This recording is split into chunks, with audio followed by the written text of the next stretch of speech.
আজকে মুসলমান শুনে নাও আজকে ঘরের মধ্যে জিনা, বাড়ির মধ্যে জিনা, হুজুরি হুজুরি জিনা। আজকে শুধু বলৎকার দেখলাম গত মাসেও, মুসলমান এই মাসেও দেখেছি পত্রিকা খুললেই শুধু বলৎকার। আজকে মাদ্রাসায় আজকে তাদের কাছে নিরাপত্তা নাই। আজকে মাদ্রাসার লাইনে পড়াইতেও ভয় পায়, কারণ হুজুর যে কাজ শুরু করেছে স্ত্রী থাকতেও ছোট ছোট বালকদের সাথে বলৎ করা শুরু করেছে। আজকে আমাদের দিক থেকে মানুষ মুখ ফিরায় নিচে জোরে ধরে বলেন। হয়তো আমার পরে হয়তো কষ্ট পাবেন, আমরা রাসূলের আগমনে আমরা মিষ্টি খাইলে কয় বেদাত, আমরা নবীর স্লোগান দিলে কয় বেদাত, আমরা নারায়ে সালাত কইলে কয় বেদাত।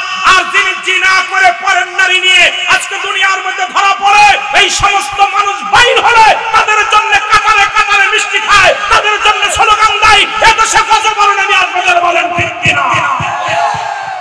আমি আশ্চর্য হয়ে গেছি।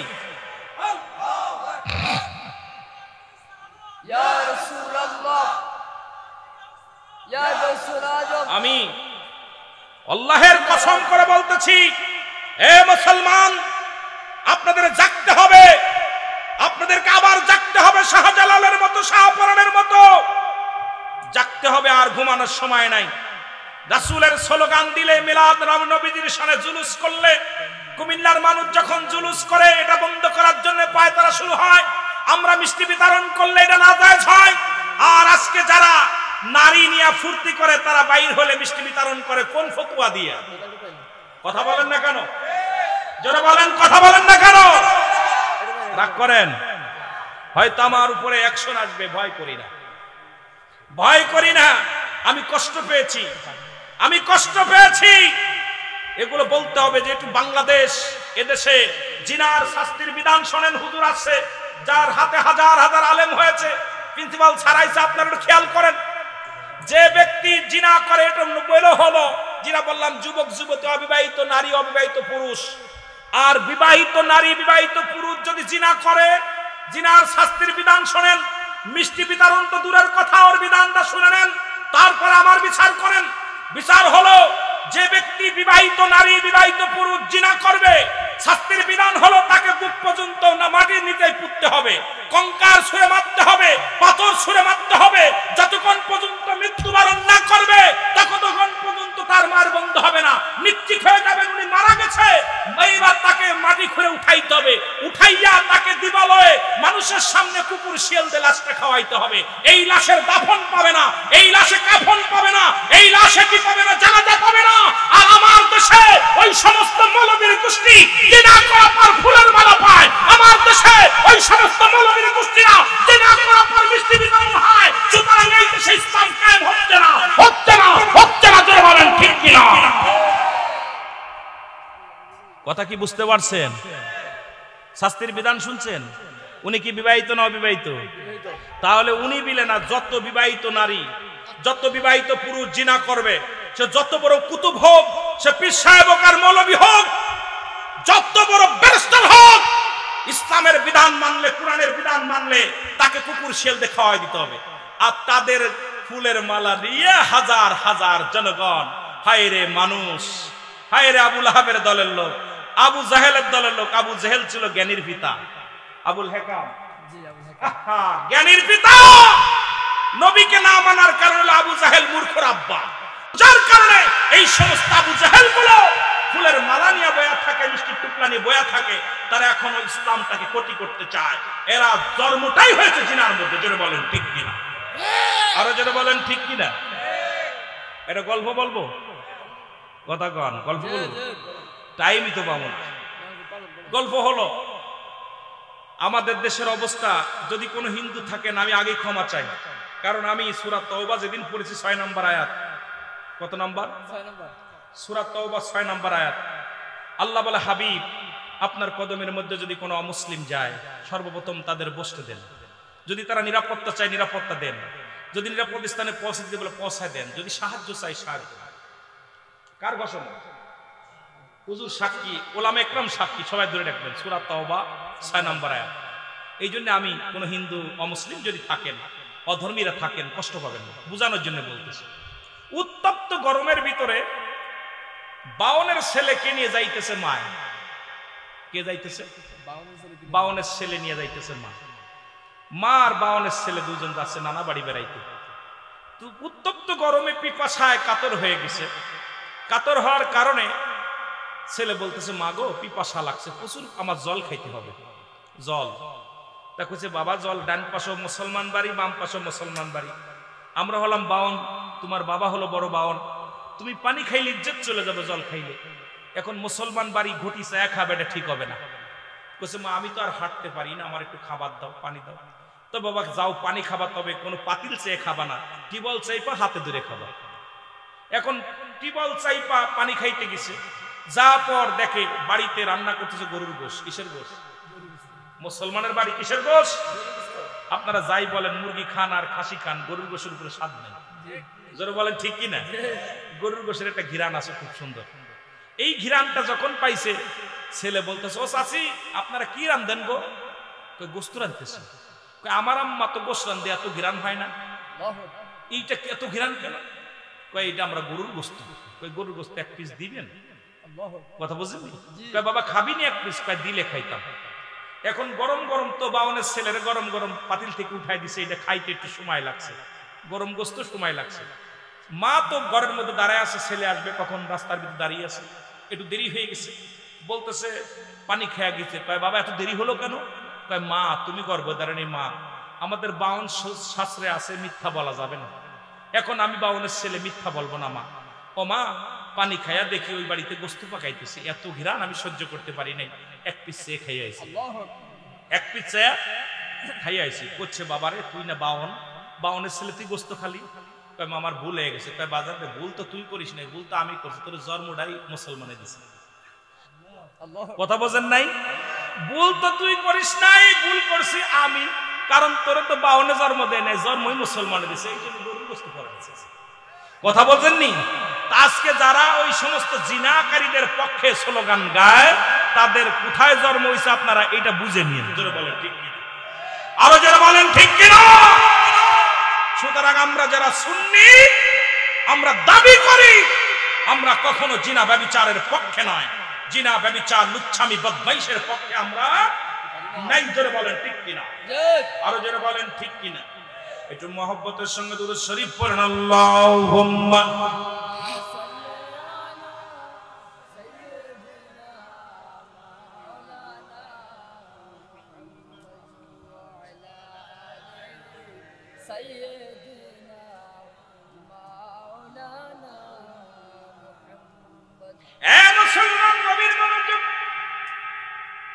শাস্ত্রের বিধান শুনেছেন? শাস্ত্রের বিধান শুনছেন? এইগুলো তাহলে হিসাব করে জেনা করবেন। যারা বিদেশে আছেন, যাদের বউ আছে বাড়িতে, তারাও তো ভালো করে এটা শুনবেন, যাদের সবাই শুনবেন, কাজে লাগবে। এখন অবস্থা জিনা ব্যভিচার ভরে গেছে বাবা। আহা, যেদিকে তাকায় সেদিকে ব্যভিচার, অন্যায়, জুলুম। আমার বন্ধুগণ গভীর মনোযোগ। হযরত ওমর ফারুক রাদিয়াল্লাহু তাআলা আনহু ডাকতে বলে, যুবক তুমি মৃত্যুর জন্য প্রস্তুতি হও, এত বড় অপরাধ করেছো, অন্যায় করেছো, মৃত্যুর জন্য প্রস্তুতি হও। যুবক বলে, আমিনুল মুমিনিন,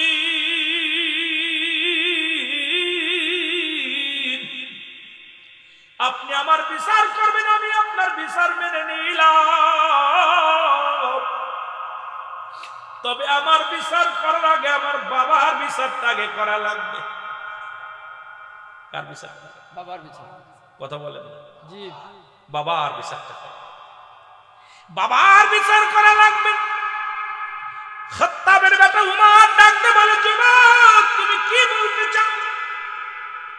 ও তোমার বাবা হয়, তুমি বাবার বিরুদ্ধে অভিযোগ করো, তুমি কেমন যুবক গো? তোমার বিচারটা হবে কেন? তোমার বাবার বিচার হবে? বলে, হুজুর আপনি আমার যে শাস্তি দিবেন সব শাস্তি মেনে নিলাম, তবে আমার বিচারের আগে আমার বাবার বিচার করা লাগবে। কারণ এই পৃথিবীর মধ্যে এক নাম্বার ভুল করেছে আমার আব্বা। তার এক নাম্বার ভুল হলো উনি আমাকে একটা ভালো মা দেয় নাই। পৃথিবীর মধ্যে উনি আমাকে একটা ভালো মা দেয় নাই। উনি যে মা দিছে সেই মা হলো জিনাকারিনী, সেই মা হলো সেই মা পৃথিবীর মধ্যে বেগানা পুরুষের সঙ্গে চলাফেরা করে, সেই মা হলো পৃথিবীর মধ্যে হাট বাজার সবই উলঙ্গ বেহায়াপানা অবস্থায় করে বেড়ায়। সুতরাং এক নম্বরে আমি আমার একটা ভালো মা দেয় নাই। আজকে নষ্ট হওয়ার মূল আমার আব্বা জান। উনি যদি আমাকে একটা ভালো মা দিতেন, তার থেকে আমি অন্যায়গুলো শিখতাম না। আমি যুবকদের বলে যাই, তোদের পায়ে ধরে বলে যাই, ও আমার যুবক বাবারা যারা বিয়ে করিস নাই, তোদেরকে আমি অনুরোধ করে যাই, প্রয়োজন হলে একজন রিক্সা চালকের মেয়ে বিয়ে কর, ভ্যান চালকের মেয়ে বিয়ে কর, একজন দিনমজুরির মেয়ে বিয়ে কর। আগে খোঁজ নিবি মেয়েটা নামাজ পড়তে পারে কি না, ওই মেয়েটা পর্দায় থাকে কি না, ওই মেয়েটা পৃথিবীর মধ্যে কোরআন হাদিস জানে কিনা, ওই মেয়ের মা তার শ্বশুর শাশুড়ির খেদমত করে কিনা। এইটা আমরা এখন সুন্দরী পূজারী হয়ে গেছি। আজকে আমার সমাজ নষ্ট হওয়ার মূল কারণ হলো আমাদের গার্জিয়ান গুলো। আজকে আমাদের যুগে আগে যখন বিবাহ শাদী হতো, আমাদের মাথা পিতা মুরব্বি দাদাগণ যেত, যে আগে দেখতো কালো হোক মেয়ে কোন গোষ্ঠীর, আগে মেয়ের নানার পরিচয় নিত, নানার মাতৃকুল পিতৃকুল গুলো টুকায় টুকায় বাইর করতো। তারা রূপ দেখতো না, তারা দেখতো গুণ। আর আমরা দেখি রূপ, এই জন্য প্রতিটা সংসারের মধ্যে জিনা ব্যভিচার। আজকে আমার সমাজ সুন্দরী পূজারী হওয়ার কারণে, আমরা শুধু ধলা চামড়ার পূজারী হওয়ার কারণে আমার জাতি, আমার সমাজ, আমাদের মুরব্বী গ্রাম আজকে বৃদ্ধাশ্রমে জায়গা হয়। আজকে আমার মা আমার বাবা বৃদ্ধাশ্রমে কেন যায়? এর একটা মূল কারণ হলো ঘরের লক্ষ্মী ভালো না। জোরে জোরে চিল্লায় বলা যাবে না, ঠিক কিনা? বড় কষ্ট। আজকে বৃদ্ধাশ্রম কেন যায়? কয়েকটা বৃদ্ধাশ্রমে যায় কান্না দেখে খুব কষ্ট হয়েছে। দেখছি আমার দেশে আমি জরিপ করে দেখেছি, আমার দেশে সবচেয়ে দুর্নীতিবাজ হলো শিক্ষিত সমাজ বেশি। শিক্ষিত সমাজ বেশি। বিশ্বাস আপনাদের? কথা বলেন। কারণ দেখেন, আমাদের কোন দিনমজুরি যে সে ঘুষ খায় না। দিনমজুরিরা ঘুষ খায়, ভ্যান চালক খায়, রিক্সা চালক খায়, কিন্তু আমার দেশে বড় বড় অফিসাররা গদির মধ্যে বইয়া, এসির মধ্যে বইয়া বইয়া ঘুষ খায়। জোরে বলেন ঠিক কি? সুদ খায়, ঘুষ খায়। এই সমস্ত দুর্নীতিতে ফার্স্ট 99% হলো শিক্ষিত সমাজ। জোরে বলেন ঠিক কিনা? আশা কথা বলছি না মিছা কথা বলছি? আমার ভাইরা, আমার বন্ধুরা, আমি আপনাদেরকে অনুরোধ করি, এ যুবক, এখনো সময় আছে। পৃথিবীর মধ্যে যদি একটা দিনদার মহিলা যদি তুমি বিবাহ করতে পারো, যদি নামাজি আল্লাহওয়ালা পর্দাশীল একটা নারী যদি তুমি তোমার ঘরে আনতে পারো, সেই নারী দ্বারা তুমি অপমানিত অপদস্থ হবে না, জীবনেও তুমি লাঞ্ছিত হবে না, তোমার মা বাবা কষ্ট পাবে না, জীবনেও তোমার মা বাবার দুঃখ দিবে না, তোমার ভাইয়ের দুঃখ দিবে না, তোমার বোনের দুঃখ দিবে না। কারণ ওই সুন্দরী চামড়া আইনা এমন অবস্থা করেছো, বাড়িটারে একটা দূষণ বানিয়ে ফেলেছো। ওই সংসারের ভিতরে শান্তি নাই, সংসারের ভিতরে উন্নতি নাই, সংসারের ভিতরে 24টা ঘন্টা গোলযোগ লেগে আছে, হরতাল লেগে আছে। ধরে বলেন ঠিক কিনা? হরতাল বোঝেননি? কথাবার্তা বন্ধ হয়ে থাকে। বিবি জাতি কয় ডানি যদি বাই জানো দিন আর কথা নাই। কথা বলেন ঠিক কিনা?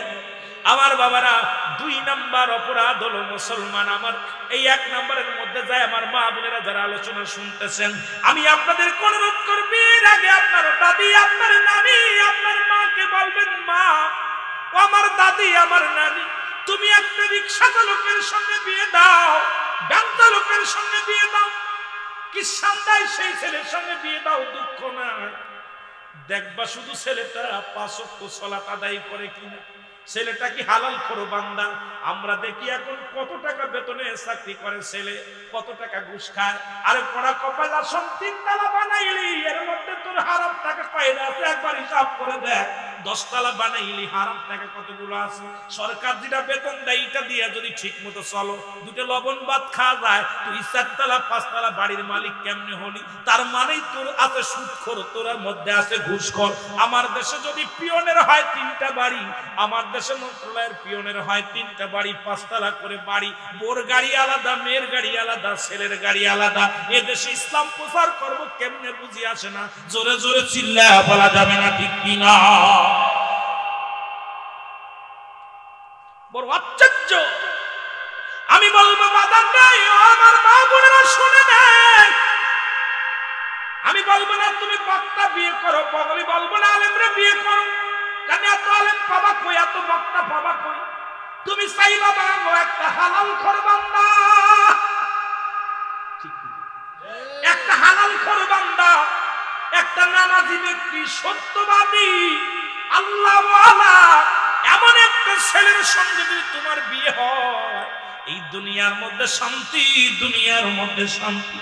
বলতে পারো দাড়িওয়ালা দেখলেই তো পছন্দ হয় না, মারে তুমি কদিন দুনিয়ার মধ্যে বাঁচবা? এই দুনিয়ার জিন্দেগি 60টা বছর, 50 বছরের জিন্দেগি, যেখানে কবরে তুমি সারা জিন্দেগি আবাদান আবাদান চিন্তাই পড়ে থাকবা যে জায়গা, ওই চিন্তা একবার কেন মাথায় আসে না? জোরে জোরে বলেন ঠিক কিনা? মারে আজকে যারা ওয়াজ শুনতেছি তোদের পায়ে ধরে বলে যায়, মা ও মা, তোদেরকে অনুরোধ করি, তোরা ওই সমস্ত ছেলেদের যারা ওই চুল কাটা হাতে আপনার একদা দাউস, দাউস হলো, দাউসের সঙ্গে বিয়ে করা হারাম। দাউস ছেলে, দাউস পুরুষ, এই দুইটা বিয়ে করা হারাম। এখন দাউস মেয়েগুলো চিনে নেন। দাউস হলো ওই সমস্ত মেয়েরা, যে সমস্ত মেয়ের ওয়াজ কিন্তু মেলাদিক চলে গেছে, আমি শেষ করতে পারবো বলতে পারতেছি না, বিপদের মধ্যে আছে। যেটা বলতেছিলাম, দাউস হলো ওই সমস্ত মেয়েরা যারা মেয়ে কুলে জন্ম নিয়ে ফ্যান শার্ট পরে শার্ট গায়ে দেয়। এখন ফ্যান শার্ট পরে শার্ট গায়ে দেয়, পুরুষের ন্যায় চলাফেরা করে, পুরুষের মতো কথাবার্তা বলে, পুরুষের ন্যায় চলাফেরা, সবকিছু বাজার ঘাট স্কুল কলেজ যা কিছু বুক টান করে। এক কথায় দাউস ওই সমস্ত ছেলে মেয়েদেরকে বলে যে সমস্ত মেয়েরা মেয়ে কুলে জন্ম নিয়ে ছেলে ছেলে ভাব দেখায়, এক কথায় ছেলে হতে চায়। আল্লাহ দেশে গজব নামাইয়া এখন আমাদের দেশে কবিরাও এখন শুরু করছে, যেহেতু আমার দেশের মেয়েরা ফ্যান শার্ট ভালোবাসে, এই জন্য শরীফ থেকে শরীফা নামাই দিছে। কতক্ষণ ঠিক কিনা? আমাদের দেশের আইটা চিন্তা করে তোদের আর কষ্ট করে ফ্যান শার্ট পরা লাগবে না, কেমনে কেমনে মহিলা থেকে পুরুষ হওয়া যায়, পুরুষ থেকে কেমনে মহিলা হয়, এটা আমি বুঝাই দিতেছি। বইয়ের মধ্যে খুব সুন্দর ভাবে লেখা দিছে, তোরা দেখবি ভালো লাগছে না। এখন সেরি মানুষ সেরা হয়ে গেছে, সেরা থেকে সেরি হচ্ছে, সেরি থেকে সেরা হচ্ছে, আর সেরা থেকে সেরি হচ্ছে। জোরে বলেন ঠিক কিনা? শরীফ থেকে শরীফা। কথা কয় না কেন? কথা কন না কেন? এখন আমাদেরও খেলা শুরু হয়েছে। এখন যারা কবি আছে আমরা পড়েছি, আল্লাহ তুমি রিজিক দাতা, নাম তায় রাজাক, সব প্রাণীকে দাও গুরুজি দাও তায় খরাক, তোমার তরিফ তোমার গানে জেগে উঠে বরবিয়ানে বেলে ছিলে মাঠে রুজি, পাই যে পাখির ঝাঁক, মৌমাছিরা গুনগুনিয়ে যাই যে কাজে, গান শুনিয়ে পিঁপড়ারা পায় খুঁজে হার, কঠিন শ্রমে ময়দানে। কত সুন্দর সুন্দর কবিতা পড়েছি। আর এখন হলো ওই যে শরীফ শরীফা কেমনে হবে, কেমনে স্ত্রীলিঙ্গ পুরুষলিঙ্গ হবে, এটা আল্লাহ দেখাই দিচ্ছে আপনাদের উত্তর। আপনার কি যে আপনার নোয়াখালীতে একটা বাচ্চা জন্ম নিছে, উভয় লিঙ্গ নিয়ে, দুইটা লিঙ্গ নিয়ে, পুরুষ এবং স্ত্রী দুইটা লিঙ্গ আছে। এই আপনার নোয়াখালীতে, বেশি দূরে না। ওই যে নাম জানে, আমি তার মিডিয়া তো গাড়াগাড়ি করি না। আল্লাহ দিয়েছে গজব লাগা, দ্বারা শরীফাও হবে শরীফও হবে। একটার দুইটা বানাইছে, শরীফাও বানাইছে শরীফও বানাইছে। যেহেতু তোরা হতিস আছে, আমি বানাই দিই। এখন খেলা দেখবি তুই কেমন ছাড়িস। যারা বলেন ঠিক কিনা? কথা কয় না কেন? শরীফ শরীফা একটারে বানাই দিছে, তোর আর ওই হদ কষ্ট করে হদ দরকার নেই, আমি বানাইতেছি। আল্লাহ পাক দিছে বানায়। আল্লাহু আকবার। আরো জোরে।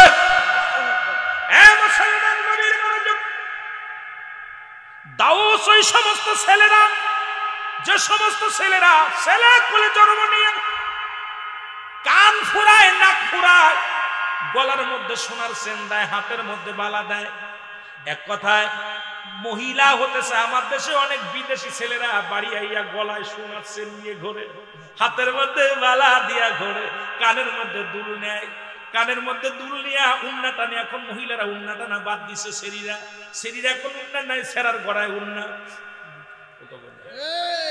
এখন সেরাকে দেখবেন, উরি বাবারে বাবা, ঢাকার টাইমে গেলে অন্যান্য টাউনে খালি সেরাদের গাড়ি কাঁপে না। ঘটনা কিরে? হুজুর এখন আমার লাভার যে আছে তোর পরে নাই, আমি পড়া শিখতেছি। কত বুঝলেন? তামার দেশের অবস্থা খুব ভয়ঙ্কর, অবস্থা খুব ভয়ঙ্কর। আমার বন্ধুগণ শোনেন, ওই সমস্ত দাউসের পিতা মাতা বিনা হিসেবে জাহান্নামে যাবে, জাহান্নামে যাবে, জাহান্নামে যাবে। দাউসের পিতা মাতা হজ কবুল হবে না, দাউসের পিতা মাতার নামাজ কবুল হবে না, দাউসের পিতা মাতার দান সদকা কবুল হবে না, দাউসের পিতা মাতা এই দুনিয়াতে অশান্তি, পরপারে অশান্তি, কবরে অশান্তি। দাউসের পিতা মাতাকে বিনা হিসেবে জাহান্নামে দিয়া দিবে। এখন এই রকম ছেলে মেয়ে যারা আছে, এগুলো কি আজকে বাড়িতে তাদেরকে ত্যায্য করা জায়েজ আছে কিনা? আপনাদের দুটো পায়ে ধরে বলি, এইরকম ছেলে এইরকম মেয়ে থাকলে আজকে বাড়ি যাইয়া রাত ভরে ডিসিশন নেবেন বিবির সাথে বলে যে রুহুল আমিন সাহেব তো বলছে ছেলে মেয়ে দাউস হইলে তার বাপ মা জাহান্নামে যাবে। এখন তো ছেলে তো লাইনে আসলো না, মেয়ে তো লাইনে আসতেছে না, কি করা যায়? এখন সকালবেলা ডিসিশন নিয়ে ডিসি অফিসে যাই একটা এফিডেভিট করে তারে ত্যায্য করে দিবেন। ওই ছেলে মেয়েরে একবার এফিডেভিট করে দিবেন, ওই ছেলের দায় দায়িত্ব আপনি না। ওই মেয়ে যদি বাঁচতে চান, জাহান্নাম থেকে বাঁচতে চান, জাহান্নাম থেকে বাঁচতে চাইলে ছেলেকে মেয়েকে পরিত্যাগ করেন, কারণ আল্লাহ পাক রাখছে আমানত, আমানতের খেয়ানত করার অধিকার আপনার নাই। জোরে বলেন ঠিক কিনা? জোরে বলেন ঠিক কিনা? আমার ভাইরা, আমার বন্ধুরা, আমার যে কথা বলতেছিলাম, যে কথাগুলো বলতেছিলাম, 2 নম্বর অপরাধ, 2 নম্বর অপরাধ আমার বাবার। সে আমার একটা ভালো নাম দেয় নাই, একটা ভালো নাম দেয় না। এই নামের গুণেও কিয়ামতের ময়দানে অনেক বান্দা পার হয়ে যাবে, অনেক বান্দা পার হয়ে যাবে, বান্দি পার হয়ে যাবে। ওই নামের ওসিলায়, ওই নামের গুণে অনেক মানুষগুলো পাপ থেকে বেঁচে যাবে। আল্লাহ তাআলা সুন্দর একটা নাম রাখার ব্যবস্থা করে দিক প্রতিটা মানুষের। কারণ বান্দা যখন দুনিয়ার মধ্যে আগমন করবে, বান্দি যখন দুনিয়ার মধ্যে আগমন করবে, সুন্নাতে রাসূল হলো 7 দিন পরে ওই সন্তানের নাম আকিকা করে সুন্দর একটা নাম রাখতে হবে। আমার দেশে এখন নামটার এভাবে রাখা হয় না, দেখা যায় পেটের ভিতর থেকেই নাম রাখা হয়ে যায়। অনেক সময় দেখা যায় বাসর ঘরেই নাম রাখা হয়ে যায়। স্বামী স্ত্রী বিয়ে হয়েছে, বাসর ঘরে যায়, নফল নামাজও পড়ে না, কোরআন তেলাওয়াত করে না, দোয়া টোয়া করে, দোয়া করে না, দোয়া কালাম কিছু করে না, বয়া বয়া কয় নার্গিস, কয় কি, কয় যদি আমার একটা ছেলে হয় নাম রাখবো শাহরুখ খান। কি খান? জোরে বলেন কি খান? শাহরুখ খান। নার্গিস কয় ও রুহুল আমিন, আমি তো মনে মনে করেছি আমার যদি একটা মেয়ে হয় নাম রাখবো কারিনা। কি নাম? কত বলেন? স্ত্রী কয় রাখ মেয়ে হবে, ছেলে আর স্বামী কয় ছেলে হবে, দুজনেই কিন্তু নাম রাখা হয়ে গেছে। আজকে এই সন্তান দুনিয়ার মধ্যে আছে, জিনা ব্যভিচার শুরু করে দিয়েছে। কারণ রাসূল বলতেছে সন্তান ছেলে মেয়ে যেই হোক না কেন 7 দিন পরে আকিকা করে সুন্নাতে রাসূল অনুযায়ী যদি নাম রাখতে হয়। ও মুসলমান শুনে নাও, দুনিয়ার মধ্যে আগমন করার পর 7 দিনের একদিন আগে নাম রাখা দূরত্ব নাই। ছেলে হোক আর মেয়ে হোক, ওই 7 দিনের একদিন আগে নাম রাখা দূরত্ব নাই। 7টা দিন পরিপূর্ণ হয়ে যাবে, ওর নখ কাটবে, ওর মাথার চুলগুলো কামাবে, সুন্দর মুসলমান গাটা সুন্দরভাবে ধোয়া দিবে, সুন্দর একটা নাম রাখবে। ছেলে হলে 2টি পশু কুরবানি করবে, মেয়ে হলে একটা পশু কুরবানি করবে। সুন্দর একটা হাদিস কুরআন অনুযায়ী সুন্দর একটা নাম রাখবে। কিন্তু আমার দেশে এখন তা তো দূরের কথা, বাসর রাত্রেই নাম হয়ে যায়। শুধু তাই নয় রে মুসলমান, দেখা যায় 7 মাস 8 মাস ছেলে হবে না মেয়ে হবে। এখন আল্ট্রাসাউন্ড করলেই ডাক্তার কয় তোর পেটে মেয়ে, তোর পেটে ছেলে, আর সেই নাম রাখা হয়ে যায়। এ মুসলমান, এই সন্তান জীবনেও আল্লাহ হতে পারে না। এই সন্তান বড় হয়ে হয় সন্তানাস, এই সন্তান হয় জিনাকারী, এই সন্তান হয় গীবতখোর, এই সন্তান হয় জুলুমখোর, এই সন্তান হয় ঘুষখোর, এই সন্তান হয় ঘুষখোর সুদখোর। কারণ এই সন্তান তো ভালো হওয়ার সম্ভব নয়। ও মুসলমান শুনেন, আপনাদের হাতে ধরে বলে যায়, এখন বলতে পারেন হুজুর আমাদের বাপ মা তো নাম রাখছে, তবে আমরা কেন ভালো হলাম? আল্লাহ দয়া করছে তাই ভালো হয়েছেন। বর্তমান রাসূলের বিধান, আল্লাহর বিধান মানেন না হলে কিন্তু বিপদগামী হয়ে যাবেন। ধরে ধরে বলেন ঠিক কি না? এখন আর অধিকাংশ ডাক্তার নার্স দেখবেন ওই আজান, এই যে আমাদের কিছুদিন আগে এক মন্ত্রী কয় আজান দিলে মনে হয় যে বেশ্যজনক খদ্দের ডাকতেছে। আমি মাটির তলে বুঝতে গেছি, আমার দেশের মন্ত্রী মিনিস্টারদের কথা কিছু কিছু মানুষ, সব না, বলছে আমার দেশে যখন আজান গুলো এত খারাপ লাগে, বিশ্রী লাগে, যে আজান দিলে মনে হয় খদ্দের টানতেছে বিশ্ব। এদের মুখ থেকে এদের জন্মটা হয়েছে ওরকম হাসপাতালে। কারণ আমাদের দেশে নার্স ডাক্তার অধিকাংশ হিন্দু বৌদ্ধ খ্রিস্টান। যখন হয়, যখন সিজার করে তখন ওর কালেমা যায় না, ওর জবান ওর কানে আজান দেয় না, আজান ওর ভালো লাগবে না, জীবনেও কোনোদিন আজান দিলে ওর মন খারাপ হয়ে যাবে। কারণ ও তো আজান শোনে নাই। জোরে বলে ঠিক কিনা? আজান শোনে নাই, এই জন্য আজান দিলেই ও বেজার হয়ে যায়। এই সমস্ত দুঃখের কথা আর কি বলবো। আমার মুসলমান বাবারা শুনে না, আমি যে কথাগুলো বলতেছি দিলের কান্ডা লাগা শোনো। 3 নম্বর অপরাধ, আমাকে কোন কোরআনের জ্ঞান আমার বাবা মা দেয় নাই। তার মানে আমরা যারা গার্জিয়ান আপনাদের কাছে অনুরোধ করে দেব, হাতে ধরে বলে যাব, পায়ে ধরে বলে যাব, তোমার সন্তানটাকে নিম্নতরে কয়টা 10টা সূরা শিখাও, তোমার সন্তানটাকে জানাজার নিয়ম শিখাও, তোমার সন্তানটাকে গোসলের ফরজ, ওযুর ফরজ। ও মুসলমান, এই দুনিয়ার মধ্যে বসার আদবগুলো ইত্যাদি ইত্যাদি যেগুলো একেবারে না একেও নিত্য প্রয়োজনীয় আপনার, সেগুলো আপনার সন্তানটাকে শিখান। আপনার সন্তান বড় আলেম হওয়ার দরকার নাই, বড় মৌলবী হওয়ার দরকার নাই। যে সন্তান আপনার জন্য দোয়া করতে পারবে, যে সন্তান যখন আপনার হাত উঠাইতে পারে, বলে রাব্বিনা কামা কামা রব্বায়ানি সগীরা, জোরে জোরে চিল্লায় বলা যাবে আল্লাহু আকবার। এ ভাইরা আমার, বন্ধুরা আমার, সন্তান বড় মুক্তি হবে না, বড় মুহাদ্দিস হবে না। নিম্নতরে 40টা হাদিসের উপরে জ্ঞান দাও, ছোট্ট ছোট্ট হাদিসগুলো সেইটা নিম্নতরে শিখাও, কোনটা হালাল কোনটা হারাম। এ মুসলমান, কোনটা জায়েজ কোনটা না জায়েজ, যেগুলো কত নিয়মগুলো মুসলমান আপনার সন্তানদের শিক্ষা দেন, নাই তো আপনি বাঁচবেন না। কারণ আপনি আল্লাহর দরবারে সারা পাওয়া সম্ভব না। কারণ আপনার সন্তান এমন বিদ্যা শিখাইছেন, লন্ডন আমেরিকা গেছে, বড় বড় ডিগ্রি নিছে, বড় বড় মাস্টার হয়েছে। মুসলমান শুনেন, এই সন্তানই একদিন আপনার জাহান্নামের কারণ হয়ে যাবে। যে সন্তানকে আপনি কোরআনের জ্ঞান দেন নাই, হাদিসের জ্ঞান দেন নাই, ইসলামের জ্ঞান দেন নাই, ওই সন্তান জীবন ইসলামের ভিতরে নাই, ইসলামের বিধানের মধ্যে নাই। সুতরাং এর জন্য আপনার আমলগুলো বরবাদ হয়ে যাবে, আল্লাহর দরবারে জবাব দিতে পারবেন না। আমার মাওলা যেদিন ধরবে, যেদিন কাজী হবে, আমার আল্লাহ যেদিন আসরের ময়দানে ডাকতে বলবে, অমুক সাহেব তোমারে জান্নাতে দেয়া হলো, জান্নাতের দিকে ছুটে যাও। যখন যাইবে পিছন থেকে সন্তানেরা ডাক দে, আমার বাবা, আমার বাবা, এ আমার আপনজন, তুমি কই যাও? আমি জান্নাতে যাই। কই জান্নাতে কেমনে যাও? আমাকে নিয়ে যাও। সারা জীবন তুমি নামাজ পড়েছো, একদিন নামাজের তাগিদ দাও না। সারা জীবন তুমি রোজা রাখছো, একদিন রোজা রাখার জন্য আমার তাগিদ দাও না।